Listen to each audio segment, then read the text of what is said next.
We use the Neo 800s here at Toyota Production Engineering for a multitude of uses. We use them in paint jigs.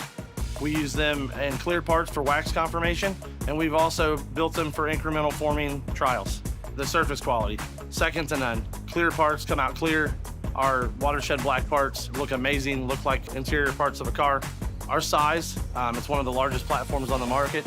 And then our material diversity. We'll print some portions of the vehicle that they can apply sealer. We utilize clear resins when we are most interested on what's happening inside of the panels, and that's mostly related to anti-corrosion. So we can do some water intrusion studies and also wax studies utilizing the clear resins. The reliability of the laser is very important because at Toyota, we want to run the life expectancy of the machine and we want to build parts with it for years to come.